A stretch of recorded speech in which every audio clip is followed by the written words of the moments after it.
So about 3 months ago now, I put this little spoiler, this little extra lip on the front of my Model Y, and I've had a lot of people ask me how it's holding up, and 2 reasons I thought I'd make a little follow-up video today is, 1, I'm considering adding a piece that looks just like this. It's plastic, maybe that has that look of carbon fiber to the back. It's kind of like a body kit towards there. But also, I just had a little damage done to this one. So I thought I'd do a little recap and tell you it's kind of how it's held up for me these last 3 months. And maybe let you determine if it's something you'd want to do to your car or not. So I got the body kit that you see here, that little lip from EV Base. Now it came designed with a bunch of like double stick tape that goes to the spoiler itself and then also to the bottom of your car. Then there's a couple little bolts that go down underneath. But if you go back and watch my video, which I encourage you to, I'll make sure it's at the end of the video, but it's also down in that description below. I'll put the little link to it, that I added a couple additional steps. I put some black caulking around the lip, and I also added some screws, and I'm glad I did because I had a little run-in with one side of it earlier this week. Or actually, I should say, somebody who rented my car, the Tare platform, they ran into something this week, and I'll show you how it looks and how it held up, or maybe how it didn't. Let's take a look.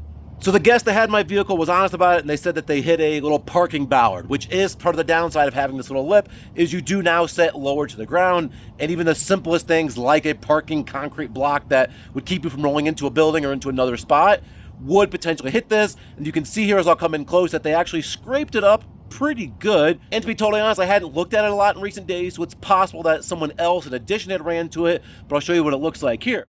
The damage is here on the front driver's side where you can see it's pulled away and even scraped pretty good in this upper part. Here you can see the little caulk is pulled away, and down in there the double stick tape has come loose and it's just full of gravel and dirt now, and it's obviously separated from the car. So I think it might be fair to say, had I not added that little layer of caulk and especially those additional screws, that there's a good chance I would have lost this and it would have fallen off as it was going down the road. So because it's damaged, does that mean that I wish I wouldn't have put on there, or do I think it's now cheap? Well, no, not at all. Even the fiberglass of the car, had you ran it into a concrete block, would get scraped up. So it's nothing like that. In fact, it's the opposite. I think even considering the fact it got ripped, it literally ripped screws out of the vehicle, it ripped that caulk off, ripped the tape off, means that it hit something pretty strong. And as you saw earlier, the whole lip all the way around is still totally intact, and it looks exactly how it should. So 2 things. 1, I would totally buy this again. In fact, I'm going to show you through. I'm going to screw it back on the car, let you kind of see how it looks when it's done again. And this would not discourage me from adding more body pieces to the back. So I definitely will put that set on order. It's a little piece that goes around the back, so you can kind of see here as I'm talking. And so I'll do that in a future video. So if you haven't subscribed yet, make sure you do that so you'll see how that goes out. Let's see if we can get this thing fixed now. So as you saw earlier, the screw that I had put in pulled completely out of the car. So I went ahead and backed that screw out of where it was still fastened into the little lip itself. I'll show you here what that looks like. It's just a short little stub screw.